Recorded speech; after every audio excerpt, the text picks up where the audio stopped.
أعوذ بالله من الشيطان الرجيم.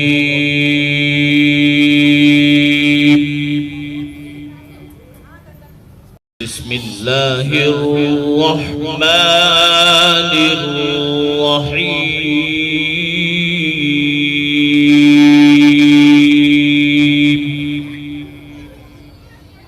الحمد لله والصلاة والسلام على سيدنا محمد وعلى آله وأصحابه أجمعين. الحمد لله والصلاة والسلام على سيدنا محمد وعلى آله وأصحابه أجمعين. أما بعد فأعوذ بالله من الشيطان الرجيم. بسم الله الرحمن الرحيم. لقد كان لكم في رسول الله أسوة حسنة.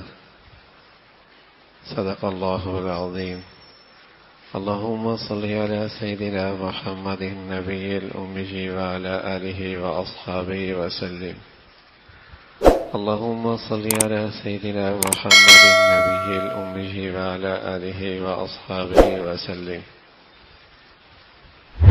میرے معزز مسلمان بزرگوں، عزیز بھائیوں اور امت مسلمہ کے مقدس ماں اور بہنوں، یہ ربیع الاول کا مہینہ ہے۔ اللہ کے بعد جو ہستی ہے وہ محمد الرسول اللہ کی عظمت، شان، کمال، خوبیوں میں جس ہستی کا نام ہے اللہ کے بعد جو ذات ہے وہ محمد الرسول اللہ کی، جن کی آمد بھی اسی مہینے میں ہوئی اور اس دنیا سے جن کی رخصتی بھی اسی مہینے میں ہوئی۔ آپ اسی مہینے میں تشریف لائے اور آپ دنیا سے اسی مہینے میں تشریف لے گئے۔ آپ کے آنے بھی امت کے لیے بڑی خوشی تھی اور آپ کا جانا بھی امت کے لیے بڑا دکھ تھا۔ حضرت بلال اتنے دکھی ہوئے آپ کے جانے پر، اتنے دکھی ہوئے کہ آپ کے لیے آپ کے جانے کے بعد اذان کہنا مشکل ہو گیا۔ کہتے اذان دیتا، محمد الرسول اللہ کا نام آتا، تھوڑی دیر میں آپ کا چہرہ انور دیکھتا، اندر ٹھنڈا ہو جاتا۔ اب میرے اندر یہ سکت نہیں کہ آپ موجود نہ ہو اور میں آپ کا نام لوں، اذان دوں، یہ مجھ سے برداشت نہیں ہو سکتا۔ دکھ بھی ایسا تھا۔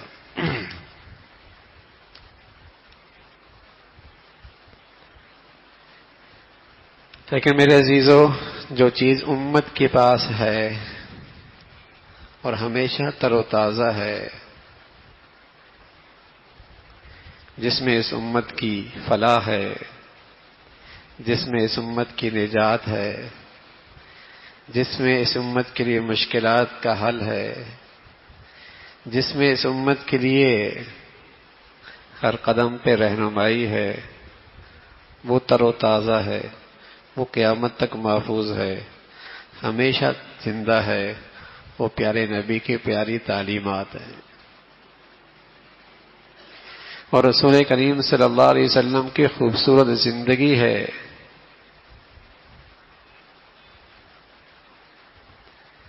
نہ آپ کی تعلیم اس امت سے گم ہوئی ہے اور نہ ہی آپ کی زندگی کی کوئی ایک ادا بھی امت سے گم ہوئی ہے، وہ سب محفوظ ہے اور اس کی حفاظت کی ذمہ داری اللہ نے خود لی ہے، اس لیے کہ انسانیت کی فلاح، انسانیت کی کامیابی، انسانیت کی مشکلات کا حل آپ کی زندگی میں ہے۔ تو اگر اس کا حفاظت ہی نہ ہو تو امت کیسے فلاح پائے گی؟ تو وہ آپ کی تعلیمات ہمیشہ کے لیے محفوظ ہیں۔ آپ کے جو سچے عشاق تھے، آپ کے جو سچے جانثار تھے، جو آپ کے سچے امتی تھے، انہوں نے آپ کی تعلیمات اور زندگی کا کوئی گوشہ بھی ضائع نہیں ہونے دیا، اسے پوری دیانت تک، امت تک پہنچایا ہے۔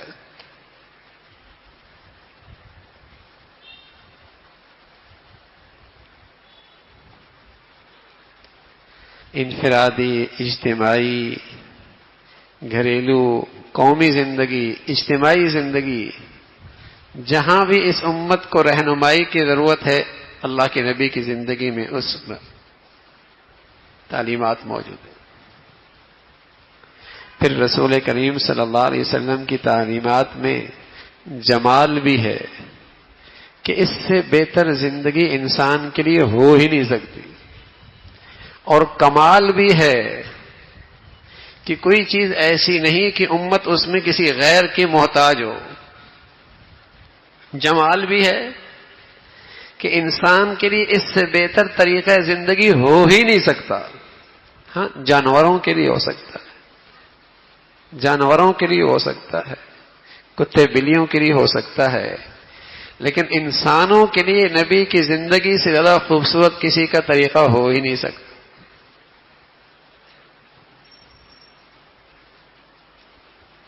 اور کمال بھی ہے، آپ کی زندگی میں کمال بھی ہے کہ کوئی چیز زندگی کی ایسا پہلو نہیں جس میں امت کسی اور کی محتاج ہو۔ اللہ کا نبی اپنی امت کو غیور بنا کر گیا ہے، خوددار بنا کر گیا ہے کہ دنیا تمہارے دربار پہ، تمہارے در پہ آ کر زندگی کی بھیک مانگے، تم کسی کے ہاں بیکاری نہ بننا، کہ لباس کسی اور کا، رہن سہن کسی اور کا، گھر کی زندگی کسی اور کی، شادیوں کا انداز کسی اور کا، تعلیمی نظام کسی اور کا، تجارتی خاکہ کسی اور کا، قومی زندگی کسی اور کی۔ تو اللہ کے نبی اپنی امت کو خوددار بنا کر گئے تھے، غیور بنا کر گئے تھے، محتاج نہیں بنا کے گئے۔ تو جمال بھی ہے کہ اس سے بہتر زندگی کا طریقہ ہو ہی نہیں سکتا، اس سے بہتر ہو ہی نہیں سکتا۔ آج دنیا سائنسی ریسرچ اور تحقیق کرتی ہے، اور نبی کی سنتوں میں کچھ جسمانی لحاظ سے، زندگی کے لحاظ سے کچھ خوبیوں کا تذکرہ کرتی ہے۔ ہمارا ایمان ہے جہاں تک سائنس کی آج ریسرچ گئی ہے اور جو فوائد اس کے سامنے آئے ہیں، نبی کی زندگی کے طور طریقوں میں فوائد اس سے بھی کئی گنا زیادہ ہے،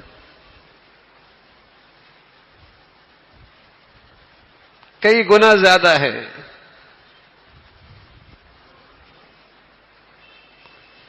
تو اس سے بہتر طریقہ زندگی ہو ہی نہیں سکتا۔ کھانے کا لیجئے، پہننے کا لیجئے، رہنے کا لے لیجئے،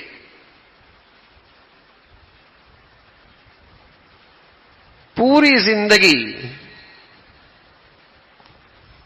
تو جمال بھی ہے، کمال بھی ہے۔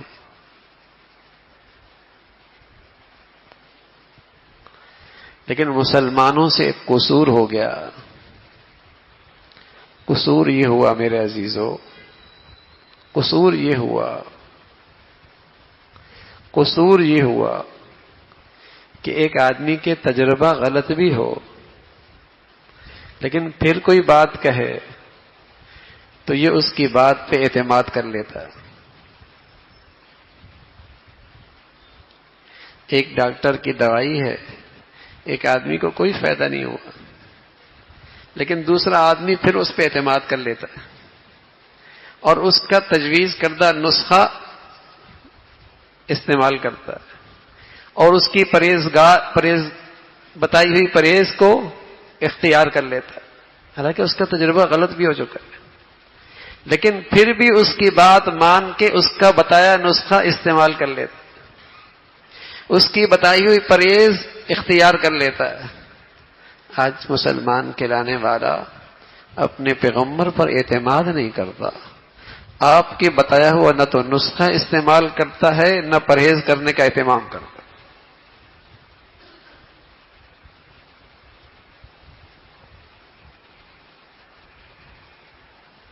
اعتماد نہیں کرتا.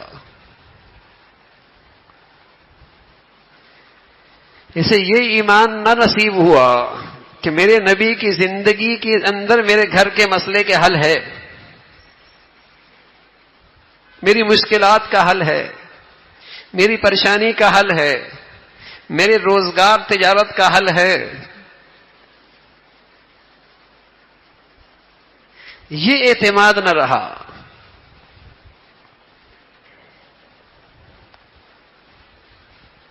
محبت کا دعویٰ بھی ہے، کلمہ بھی پڑھتا ہے، لیکن دیکھنا یہ کہ اسے اپنی نبی کی باتوں پر اعتماد کتنا ہے.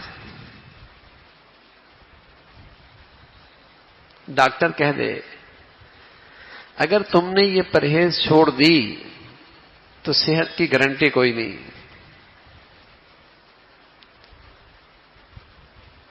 30-40 سال سے اس چیز کو استعمال کر رہا ہے، اس کے کہنے پر، اس کے خطرے کی آگاہی پر فوراً چھوڑ دیتا ہے.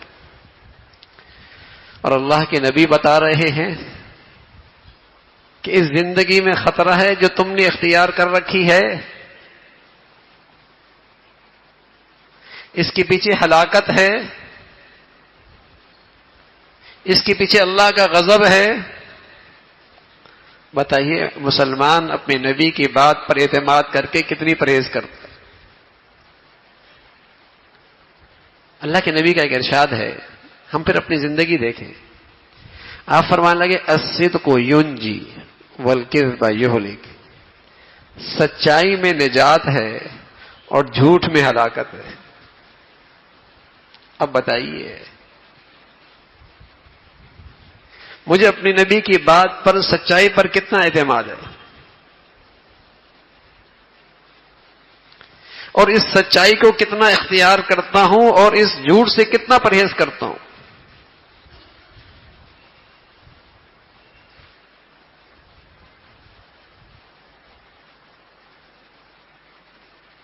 اعتماد کتنا ہے. آج امت جس بیماری میں مبتلا ہے نا،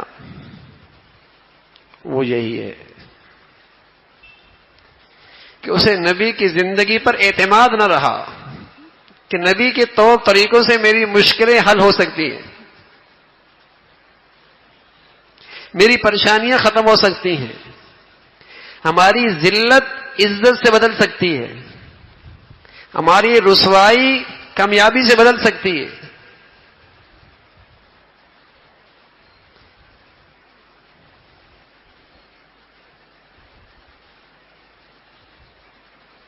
یہ اعتماد نہیں رہا. اگر یہ اعتماد ہو، کہتے بھی ہیں نبی، اللہ کے نبی کی زندگی بہترین اسوہ حسنہ ابو لہب تھا نا. ابو لہب آپ کا چچا تھا، اور مکہ والے جو تھے جب آپ کی پیدائش ہوئی تو اس ابو لہب نے بڑی خوشی منائی اور اپنی صوبیاں باندی کو آزاد بھی کیا، اور آپ کو سچا بھی کہتے تھے، امین بھی کہتے تھے. بہت سے اہم معاملات میں آپ کو حکم بھی بناتے تھے. 40 سال آپ کے بارے میں یہ کہنے لگے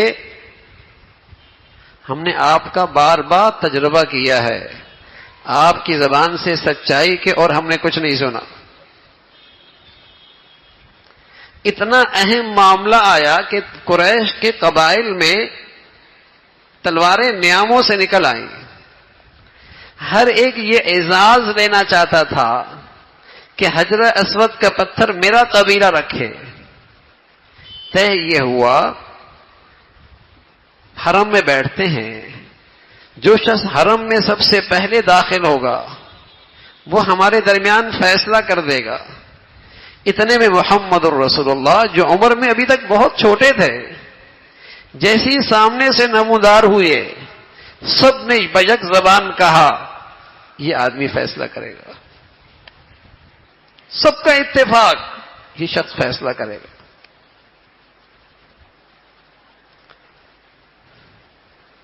لیکن جب 40 سال ہو گئے، صفا پہاڑی پہ کھڑے ہوئے،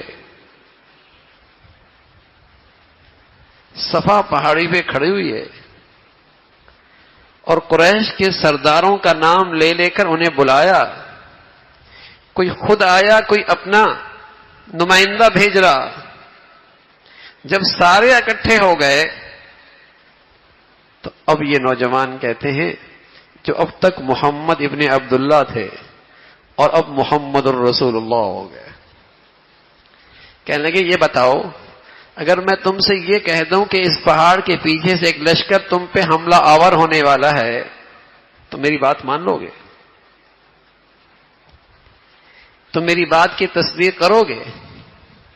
قوم کہنے لگی ہمارے گھر پیچھے ہی ہے، ایسا کوئی لشکر ہے تو نہیں، دیکھنے میں تو نہیں آیا، لیکن اگر آپ نے کہا تو آپ کی زندگی کا ہمارا تجربہ یہ ہے کہ آپ جو بھی کہتے ہیں سچ کہتے ہیں،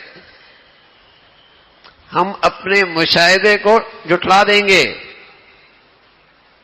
کہ شاید ہمارا دیکھنا غلط ہو گیا ہے، لیکن آپ کہیں گے ہم تصدیق کر لیں گے، مان جائیں گے۔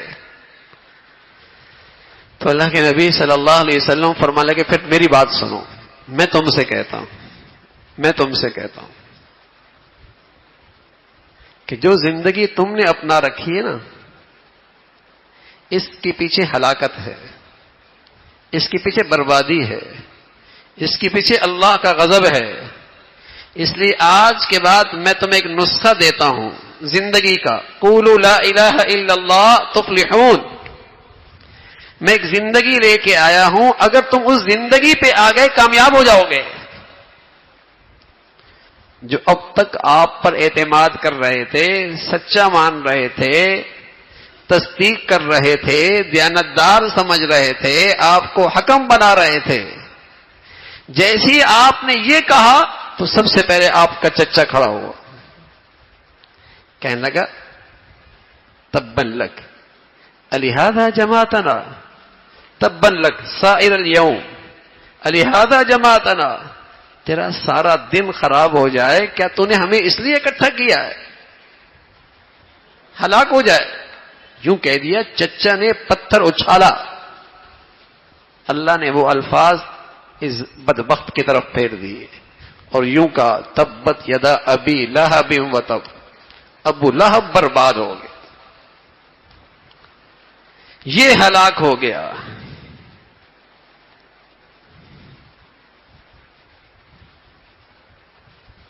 خوشیاں بھی منا رہے ہیں، سچا بھی کہہ رہے ہیں، دیانتدار بھی کہہ رہے ہیں، آپ کو اپنی محفلوں میں آگے بھی رکھ رہے ہیں، لیکن جہاں آپ نے یہ کہہ دیا کہ میاں زندگی بدلو، زندگی بدلو،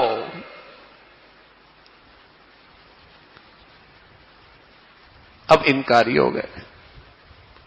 تو میرے عزیزو، آج کے مسلمانوں میں بھی یہی کمزوری آئی ہے، سب کچھ کرنے کے لیے تیار ہیں لیکن نبی کی زندگی اپنانے کے لیے تیار نہیں۔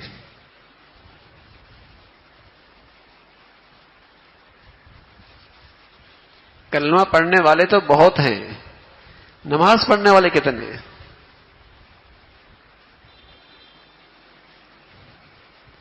جس کے بارے میں اللہ کے نبی فرمایا کرتے تھے نماز اسلام اور کفر کے درمیان فرق کرنے والی چیز ہے۔ مسلمان نمازی ہوتا ہے، کافر بے نمازی ہوتا ہے۔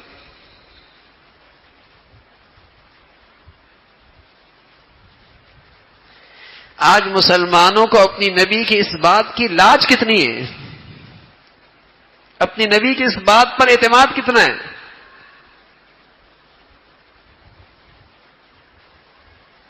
احد کے موقع پہ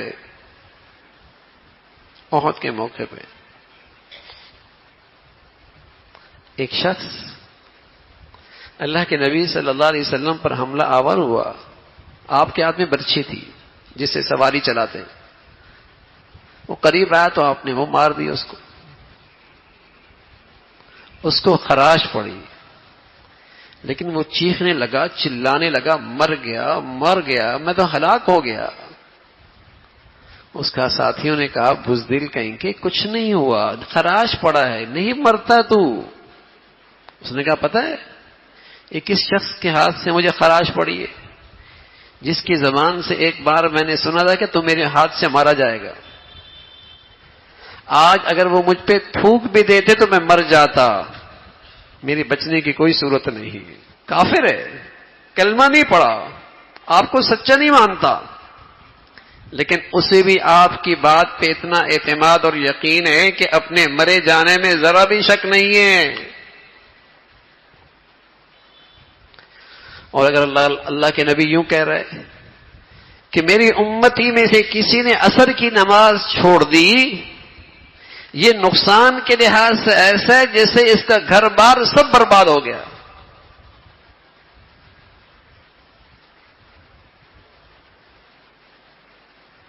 بتائیے ہمیں اپنے نبی کی بات پہ کتنا اعتماد ہے؟ ہمیں کتنا ایمان ہے کہ ہمیں اپنے نبی کی زندگی سے عزت مل سکتی ہے؟ کتنا ایمان ہے؟ ہم تو بہت کچھ چھوڑ دیتے ہیں برادری کی خاطر، خاندان کی خاطر، سوسائٹی کی خاطر، لوگوں کی خاطر کہ لوگ کیا کہیں گے، بہت کچھ چھوڑ دیتے ہیں۔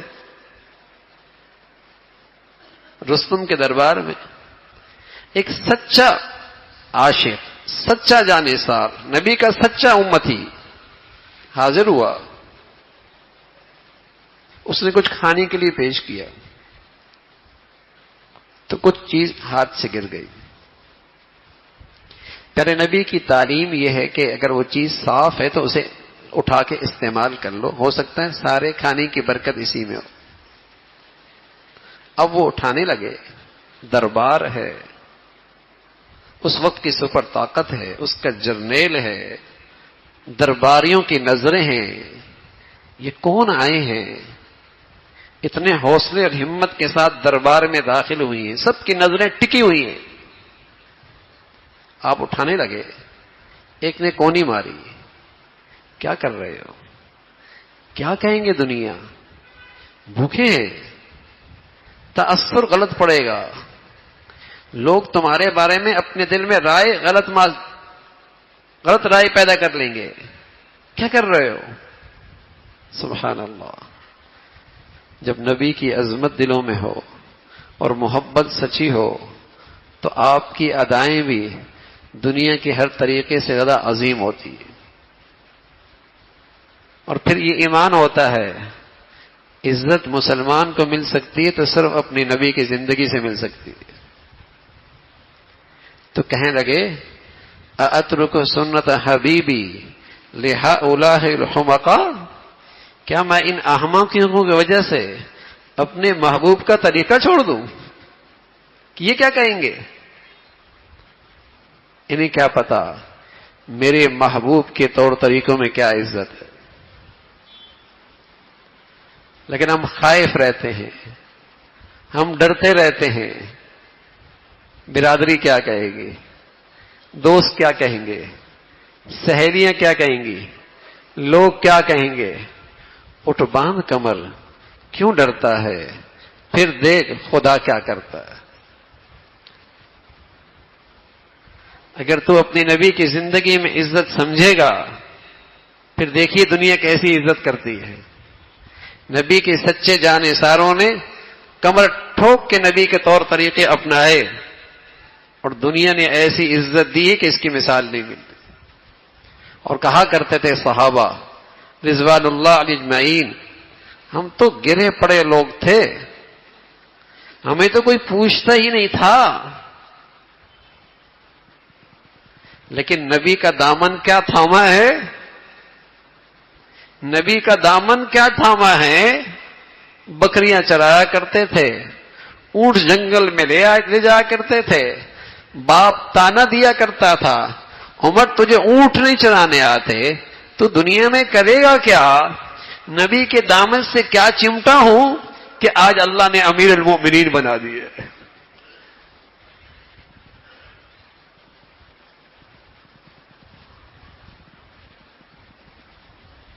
آج مسلمان احساس کمتری کا شکار ہوتا ہے، اسے ایمان نہیں ہے، اسے یقین نہیں ہے کہ عزت کا راستہ نبی کا راستہ ہے، سعادت کا راستہ نبی کا راستہ ہے، نجات کا راستہ نبی کا راستہ ہے، جنت کا راستہ نبی کا راستہ۔ اعتماد نہیں ہے۔ جب دل میں کسی کی عظمت آتی ہے نا تو سر پہ پگڑی بھی اسی کی آ جاتی ہے۔ یوں پگڑی نہیں پہنے گا، لیکن جب شادی ہوگی تو ہندوانہ طرز کی پگڑی پہن لے گا۔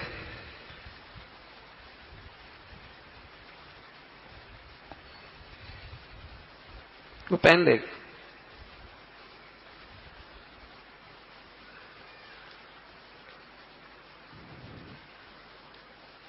پہلے کسی کی عظمت آتی ہے، پھر جسم میں اس کی شٹ آتی ہے،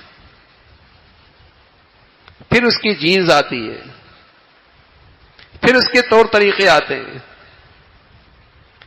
پہلے پھٹی پرانی پینٹ لنڈا سے ملا کرتی تھی، لیکن انہوں نے اپنے طریقوں کی ایسی عظمت بٹھا دی دل و دماغ میں، اب پینٹ پھاڑنے کے لیے 10-10 کروڑ کی مشین لاتے ہیں، پھاڑتے ہیں، پھر مارکیٹ میں بیچتے ہیں۔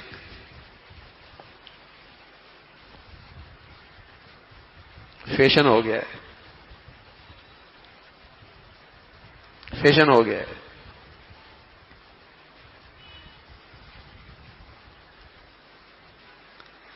انہوں نے اپنے ہر طریقے کی بڑائی بٹھا دی نا۔ نبی نے کہہ دیا سلوار ٹخنوں سے اونچی کر لو، طبیعت پہ بوجھ آ گیا، تنگ نظری ہے۔ غیروں نے کہہ دیا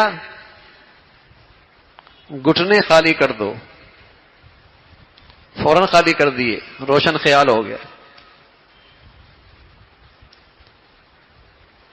نبی کے طریقوں میں اسے تنگی نظر آئی، تنگ نظری ہے۔ غیروں کے طریقے کہتا بڑا ڈسپلن ہے۔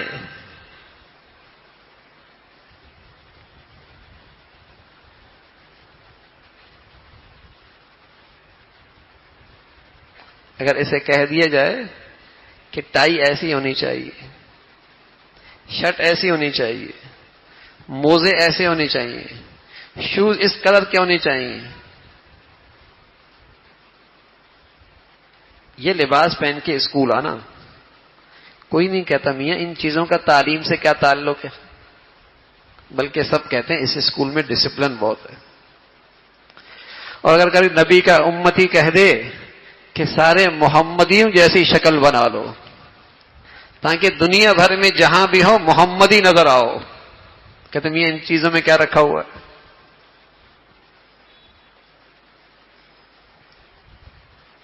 ان چیزوں میں کیا رکھا ہوا ہے؟ غیروں کے طور طریقوں کی عظمت ایسی آئی کہ اس کی برائیاں بھی اچھائیاں ہو گئیں، اور نبی کی زندگی وہ جو اس سے زیادہ خوبصورت زندگی ہو ہی نہیں سکتی، جمال بھی ہے، کمال بھی ہے، خوبصورتی بھی ہے، جامع بھی ہے، لیکن عظمت نہ رہی نا، اعتماد نہ رہا نا، تربیت بھاری ہو گئی۔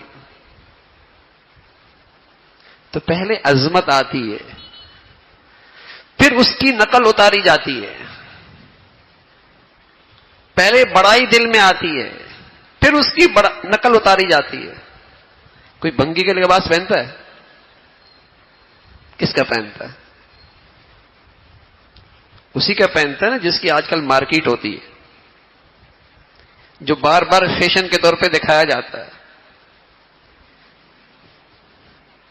تو پہلے عظمت آتی ہے نا، پھر اس کی نقل آتی ہے۔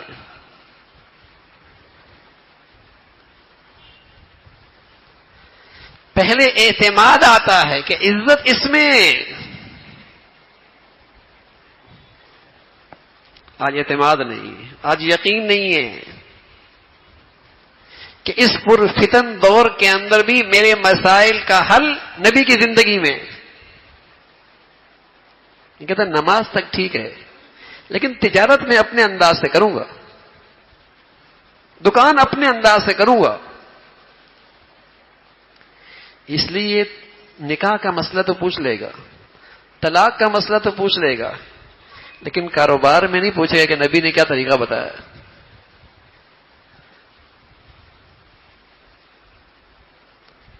نکاح کے سلسلے میں رجوع کر لے گا، طلاق کے سلسلے میں بھی رجوع کر لے گا. دین کیا کہتا ہے، شریعت کیا کہتی ہے، لیکن یہ نہیں پوچھے گا کاروبار میں دین کیا کہتا ہے، دکان میں شریعت کیا کہتی ہے. یہ جو بہن بھائیوں کے معاملات ہیں وراثت کے، اس میں شریعت کیا کہتی ہے، اس کی ضامت نہیں کرتا.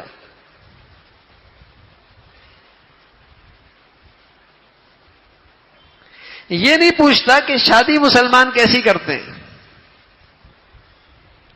وہ تو اس کو تو ہم نے نکال دیا نا کہ وہ تو ہم برادری کے طرز پہ کریں گے، وہ تو ہم برادری کے انداز میں کریں گے، جو ہمارے ہاں برادری کر رہی ہے ویسے کریں گے، بازار کے انداز سے کاروبار کریں گے، سوسائٹی کے لحاظ سے خوشیاں کریں گے. ہاں نماز دین کے مطابق پڑھ لیں.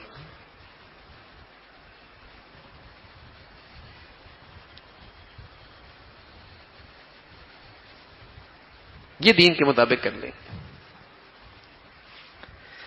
تو اللہ کے نبی صلی اللہ علیہ وسلم کی زندگی میں کمال ہے بھائی. اس میں تجارت بھی ہے، اس میں بازار بھی ہے، اس میں معاملات بھی ہیں، اس میں معاشرت بھی ہے، اس میں لباس پوشاک بھی ہے، اس میں کھانے پینے کے طریقے بھی ہیں، اس میں کمال ہے. کوئی چیز ایسی نہیں جو نبی کی زندگی میں گم ہو.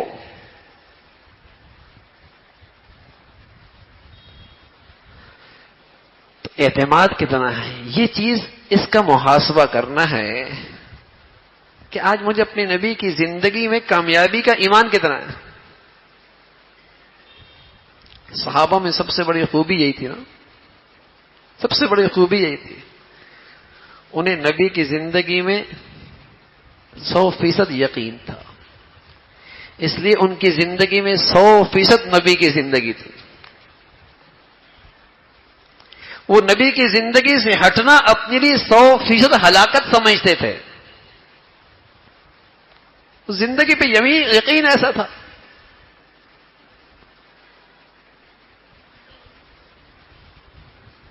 ان کا تو ایمان تھا اس سے خوبصورت زندگی کوئی نہیں، اس سے زیادہ جامع زندگی کوئی نہیں، اور اس کے بغیر کامیابی والی کی زندگی کوئی نہیں.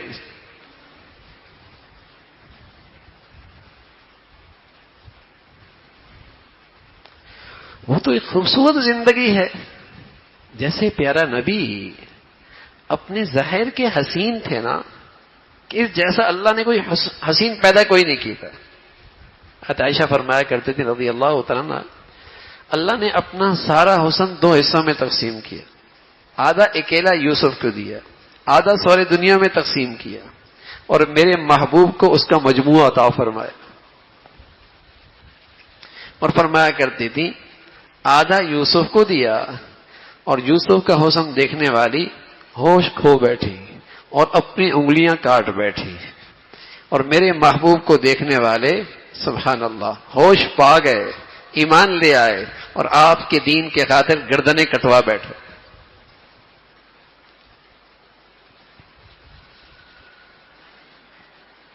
جابر رضی اللہ تعالیٰ صحن میں کھڑے ہیں، 14ویں کا چاند ہے، اللہ کے نبی تشریف فرما ہے.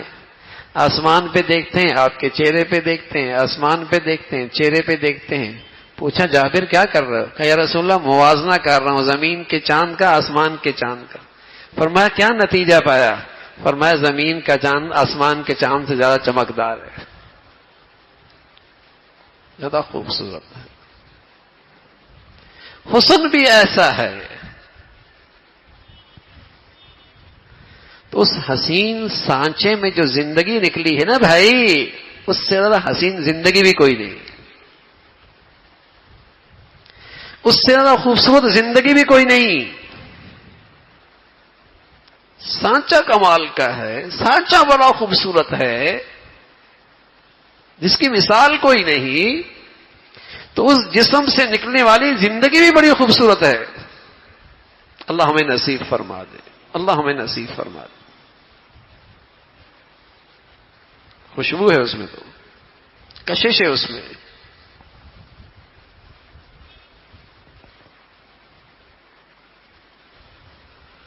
فتح مکہ ہوا، فتح حدیبیہ کے موقع پہ صلح ہوئی، اور صلح میں یہ بات بھی طے ہوئی کہ مشرکین مکہ مدینہ آ سکتے ہیں، یہ بات بھی اس میں موجود تھی، آ جا سکتے ہیں۔ مسلمانوں کی تعداد تقریباً 1400 تھی، اب مکہ والے مدینہ آ رہے ہیں،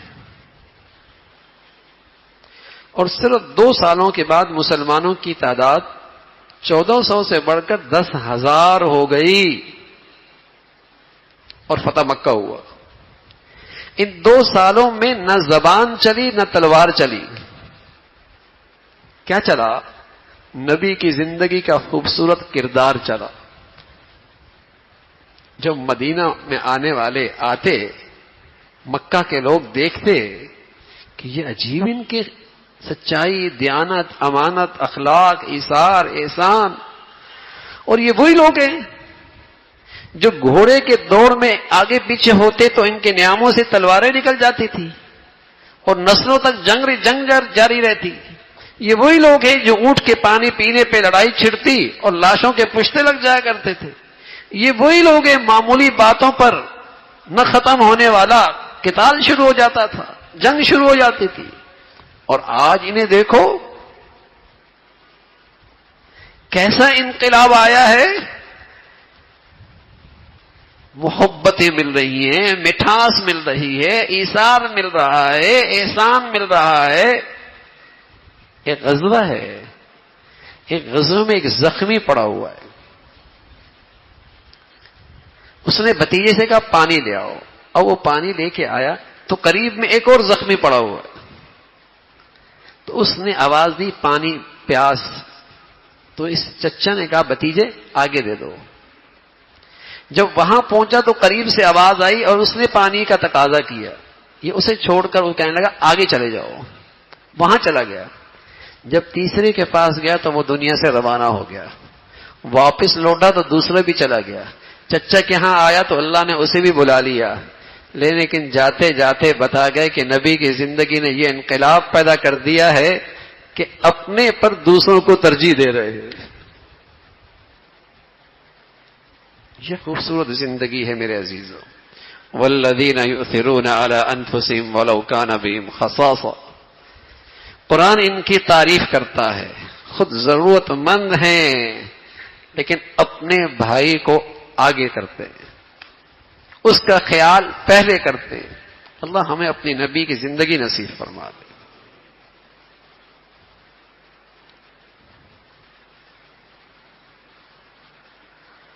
وہ تو خوبصورت زندگی ہے، اور جہاں آتی ہے اس کی زندگی خوشبودار ہو جاتی ہے، اس کی زندگی پرکشش ہو جاتی ہے، وہ لوگوں میں محبوب ہو جاتا ہے، اسے اللہ رب العزت محبوبیت عطا فرماتے ہیں۔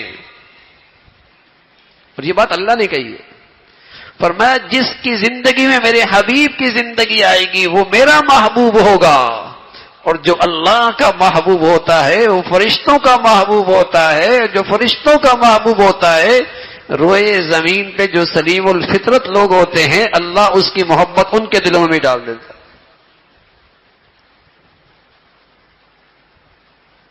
محبوبیت ملتی ہے، اس کی زندگی اتنی اچھی ہوتی ہے، اس کی سیرت، اس کا کردار، اس کے اخلاق اتنے شاندار ہوتے ہیں۔ اللہ کے نبی اپنے ایک طالب علم سے ایک نصیحت کر رہے ہیں۔ ہر ایک چاہتا ہے نبی کے ساتھ ہوں، نبی کے ساتھ رہوں۔ ہم جیسے گنہگار بھی کہتے ہیں نبی کی جنت میں رفاقت مل جائے۔ آج کوئی شخص روضہ رسول سے ہو گئے تو ہم اس کو رشک کی نظروں سے دیکھتے ہیں کہ خوش نصیب ہے اور روضہ رسول سے ہو کے آیا ہے، رشک کی نظروں سے دیکھتے ہیں۔ تو چاہت سب کی ہوتی ہے کہ نبی کی صحبت مل جائے، رفاقت مل جائے، جنت ساتھ ہو جائے. تو آپ اپنے ایک طالب علم سے کہنے لگے یا بنیا ان تقدر ان تصبح وتمسی وليس في قلبك غش لأحد فافعل وذلك من سنتي ومن أحب سنتي فقد أحبني ومن أحبني كان معي في الجنة. ایک تو اللہ کے نبی نے یہ بتایا کہ محبت کا معیار کیا ہے، محبت کی کسوٹی کیا ہے، محبت کا پیمانہ کیا ہے. ایسا تو نہیں کہ سود کے اڈے پہ سود تو نہیں چھوڑتا، کمکمے لگا دیتا ہے محبت میں، کمکمے لگا دیتا ہے. بینک ہے، سود خور ہیں، کمکمے لگا دے گا محبت میں، سود نہیں چھوڑے گا، کمکمے لگا دے گا، نماز نہیں پڑھے گا.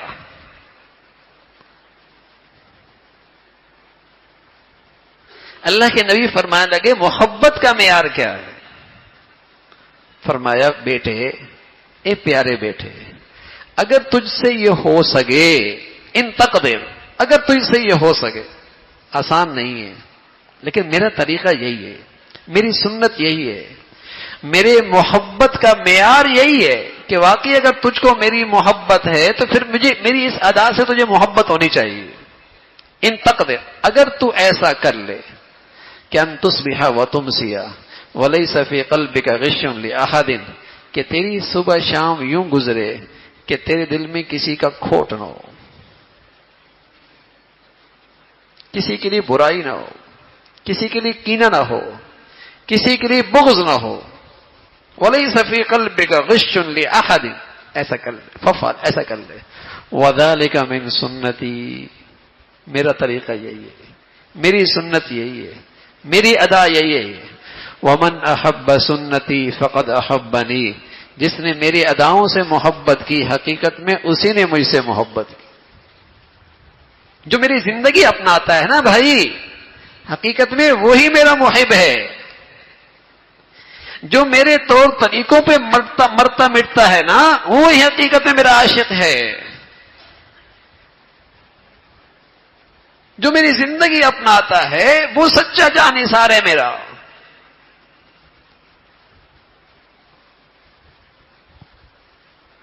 تو صحابہ سچے جانثار، ایک ایک ادا محفوظ بھی کی، عمل بھی کیا.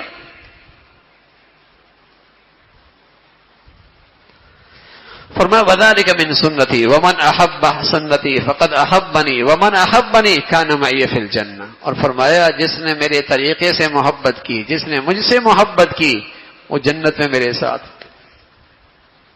اسے جنت میں میری رفاقت ملے گی.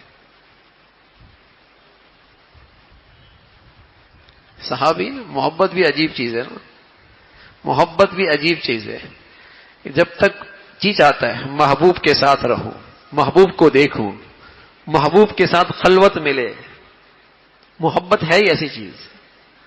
تو ایک صحابی بیٹھے بیٹھے گھر میں خیال آیا کہ یہاں تو جیسی خیال آتا ہے اپنے پیارے حبیب کا جا کے دیدار کر لیتے، چہرے انور دیکھ لیتے ہیں، دل ٹھنڈا ہوتا ہے. جنت میں آپ اوپر ہوں گے، ہم نیچے ہوں گے، جنت میں مزہ کیا آئے گا؟ جنت میں مزہ کیا آئے گا؟ جنت میں مزہ ہی کیا آئے گا؟ آپ اوپر ہوں گے، ہم نیچے ہوں گے. صحابہ فرمایا کرتے تھے ہمیں ایمان کے بعد اتنی سب سے زیادہ جو خوشی ہوئی نا، وہ اللہ کے نبی کے اس ارشاد سے ہوئی، المرء مع من احب. آدمی انہی کے ساتھ اٹھایا جائے گا جس سے وہ محبت کرتا ہے، انہی کے ساتھ اس کا حشر ہوگا جس سے محبت کرتا ہے. اور جس سے محبت کرتا ہے نا، اس کی اداؤں کو اپنانا اپنی عزت سمجھتا ہے. اس کی ادا اپنانے میں اس کے لیے راحت ہوتی ہے، اسے آسانی ہوتی ہے. باپ کا بیٹا، باپ کی محبت دل میں بہت ہے. کوئی کہہ دیا، تو جب محبت ہوتی ہے تو وہ خوشی سے کرتا ہے، اور جب محبت نہیں ہوتی تب بھی تو کر لیتا ہے ڈر کے مارے سے، لیکن بوجھل طبیعت کے ساتھ۔ شاگرد ہے، استاد کی محبت بہت ہے، کہنا یہ مانتا ہے بلکہ خوش بھی ہوتا ہے، کرنے کے بعد کہتا ہے کہ سر کچھ اور محبت نہیں ہوتی، ضابطے کے طور پہ کر تو لیتا ہے لیکن بوجھ سمجھ کے کرتا ہے۔ تو محبت اطاعت آسان کر دیتی ہے، محبت سے ماننا آسان ہو جاتا ہے۔ تو جب محبت سچی ہوتی ہے تو نبی کی ہر ادا اپنانا آسان ہو جاتا ہے، پھر کچھ مشکل نہیں ہوتا، بلکہ اس ادا کے اپنانے میں راحت ملتی ہے۔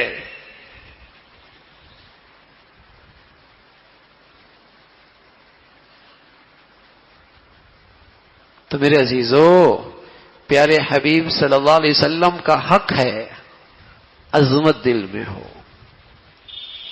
محبت دل میں ہو، اطاعت زندگی میں ہو، اتباع زندگی میں ہو، یہ حق ہے۔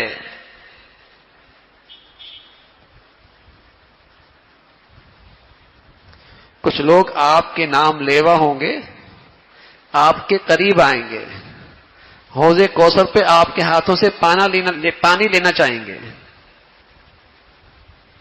فرشتے انہیں پکڑ کر کے پیچھے دھکیل دیں گے، آپ فرمائیں گے یہ میرا امتی ہے، فرمانا نا،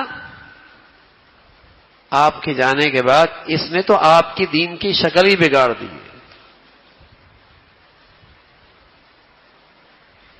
کچھ کر دیا ہے۔ اس لیے کہ جہاں سنت نہیں ہوتی وہاں آدمی کا اپنا نفس ہوتا ہے، اپنی طبیعت ہوتی ہے۔ مغرب کی 3 رکعتیں ہیں، کوئی کہتے ہیں میاں آج 3 نہیں پڑھیں گے، آج ہم 4 پڑھیں گے، بہت جی چاہ رہا ہے اللہ کو راضی کرنے کا، آج 4 پڑھیں گے۔ تو بتائیے 4 رکعتیں مغرب کے پڑھنے سے کیا نماز ہو جائے گی؟ کوئی غلط کام تو نہیں کیا، درود شریف پڑھا ہے، فاتحہ پڑھی ہے، تسبیحات بڑھ گئی ہیں، قرآن زیادہ پڑھ لیا، لیکن کہتے ہیں نماز نہیں ہوئی۔ ارے میاں اس لیے نماز نہیں ہوئی کہ آپ نے نبی کی زندگی میں لائی ہوئی نماز میں اضافہ کر دیا ہے۔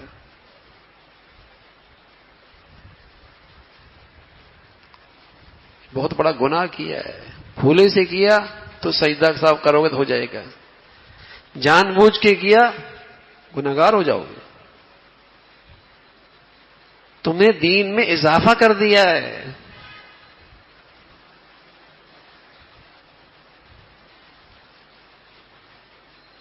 تم تو دین کی شکل ہی بگاڑ دو گے، آنے والی نسل سمجھیں گے شاید نبی کا طریقہ یہی ہے۔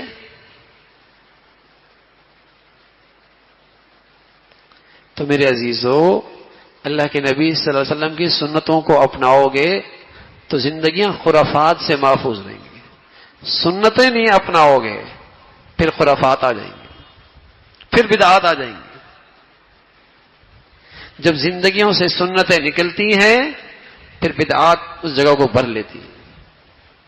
ضرورت ہے امت میں آج سنتوں کو رواج دینے کہ یہ دیکھو کہ اللہ کے نبی صلی اللہ علیہ وسلم نے یہ کام کس طریقے سے کیا، اور سنتوں میں خصوصیت ہے، نبی کی سنتوں میں خصوصیت ہے، نبی کے طریقوں میں خصوصیت ہے کہ امت میں اتفاق آتا ہے، امت میں وحدت آتی ہے، امت میں اتحاد آتا ہے، ملت اسلامیہ اکٹھی ہوتی ہے۔ اور سنت کے بجائے جب خرافات آتی ہیں، ہر نفس اپنے طریقے سے کوئی کام کرتا ہے، امت فرقوں میں تقسیم ہوتی ہے، گروہوں میں تقسیم ہوتی ہے، ٹکڑوں میں تقسیم ہوتی ہے، امت میں نفرت کو فروغ ملتا ہے۔ اور سنت کی خصوصیت یہ ہے 14 سال سے اب تک ایک جیسی ہوگی، اور بدعت کی خصوصیت یہ ہے ہر آنے والے زمانے کے اندر اس کی رنگ بدل جاتا ہے، وہ بدلتی رہتی ہے، اس کی شکلیں مختلف ہوتی ہیں، کہیں کچھ کہیں کچھ، 5 سال پہلے کچھ، 10 سال پہلے کچھ اور آج کچھ اور. بدعت ہمیشہ بدلتی رہتی ہے. ہر آدمی کا نفس ہے، وہ اپنی طبیعت سے اسے کرتا ہے، اپنے انداز سے کرتا ہے. سنت ایک جیسی ہوتی ہے.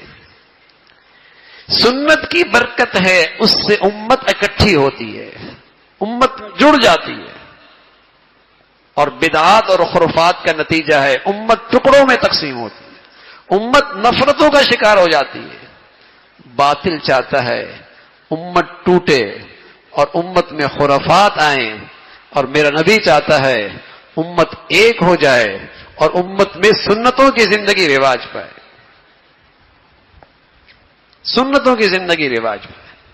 تو میرے عزیزو، اللہ کے نبی صلی اللہ علیہ وسلم کا حق ہے آپ کی عظمت ہو، آپ سے محبت ہو اور آپ کی اتباع ہو. عظمت جب ہو تو اس کا ایک ادب یہ بھی ہے، اس کا ایک ادب یہ بھی ہے، جب بھی پیارے نبی صلی اللہ علیہ وسلم کا نام آئے، محمد صلی اللہ علیہ وسلم، یہ سب سے مختصر درود ہے. صلی اللہ علیہ وسلم درود بھی ہے، سلام بھی ہے. درود و سلام. جب بھی آپ کا اسم گرامی آئے صلی اللہ علیہ وسلم، یہ درود و سلام ہے. اور اللہ کرے کچھ وقت مل جائے 24 گھنٹوں میں تھوڑی سی دیر اکیلے بیٹھ کے آپ کے احسانات کا تصور کر کے کم از کم 100 مرتبہ درود شریف پڑھ لیا کرو. کم از کم 100 مرتبہ درود شریف پڑھ لیا کرو. اس لیے کہ ایک مرتبہ اللہ کے نبی صلی اللہ علیہ وسلم کا چہرہ کھلا ہوا چہرہ. صحابی یا رسول آج بڑے خوش ہیں. فرمایا کیوں خوش نہ ہوں، اللہ نے مجھے خوشخبری دی ہے اور مجھے بتایا ہے جو مجھ پہ 1 مرتبہ درود پڑے گا اللہ اس پہ 10 مرتبہ رحمت بھیجے گے، اللہ اس پہ 10 مرتبہ رحمت نازل فرمائیں گے. میں خوش ہوں. اور بھائی ہماری پتہ نہیں دعا کوئی قبول ہو نہ ہو، لیکن نبی کے حق میں درود و سلام کی شکل میں جو آپ دعا کریں گے وہ ضرور قبول ہوگی. اس لیے اپنی دعا کی ابتدا میں بھی درود، انتہا میں بھی درود، اس کی برکت سے درمیان کی دعا قبول ہو جائے گی.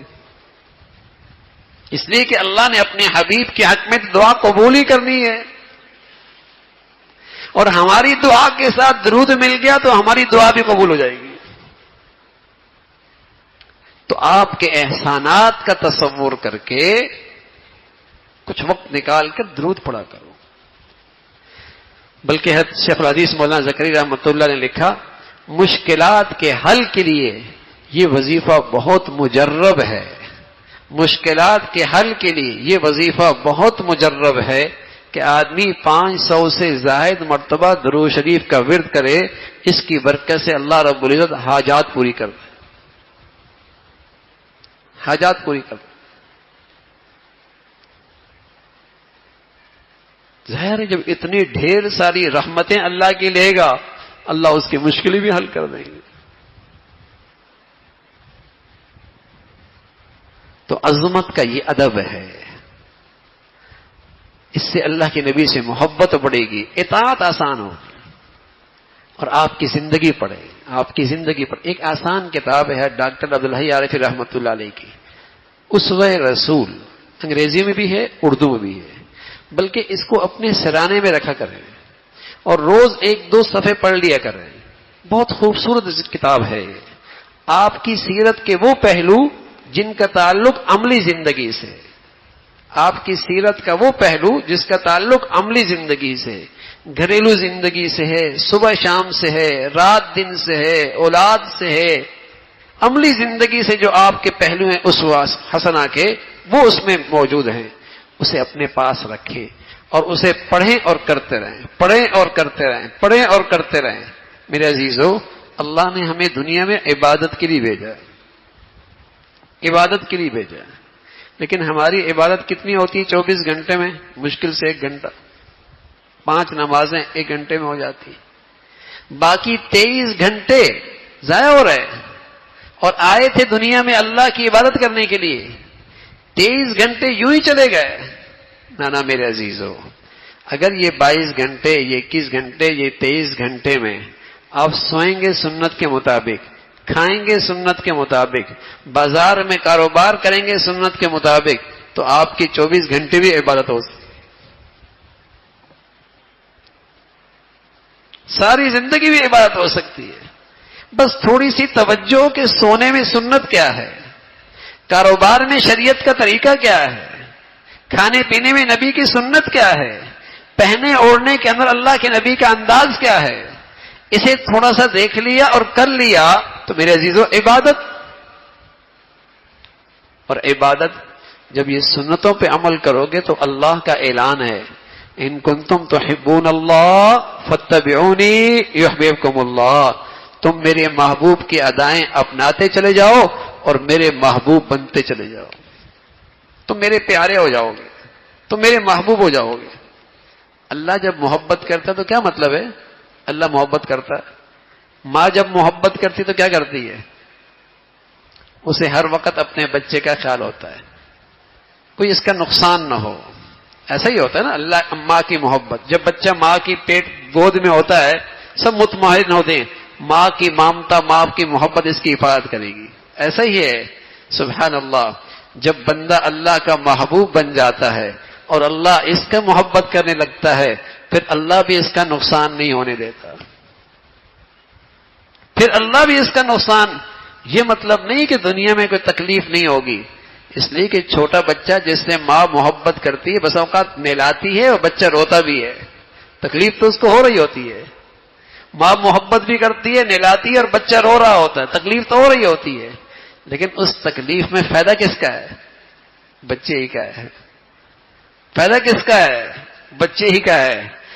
بندہ جب اللہ کا پیارا بن جاتا ہے اس کا نقصان نہیں ہوتا، بظاہر یہ روتا بھی ہے کسی تکلیف میں، لیکن میرے عزیزو یہ مطمئن ہوتا ہے کہ یہ نقصان نہیں ہے میرا، اس میں نقصان نہیں ہے، اس میں میرا نفع ہی ہوگا، اس لیے کہ یہ معاملہ اس ذات کی طرف سے ہے جو مجھ سے محبت کرتا ہے۔ تو میرے عزیزو زندگی بڑی پر لطف ہو جائے گی اور زندگی بڑی اطمینان والی ہوگی جب اللہ کے نبی کی زندگی اپنائیں گے، اللہ کے پیارے بنیں گے۔ اللہ ہم سب کو ایسی مبارک زندگی نصیب فرما دے، اور یہ کتاب لیں اور اپنے سرانے پہ رکھیں اور اس کو پڑھیں اور پھر اس پہ عمل کرنے کا اہتمام ہو۔ اللہ ہم سب کو ایسی پر نور زندگی نصیب فرمائے۔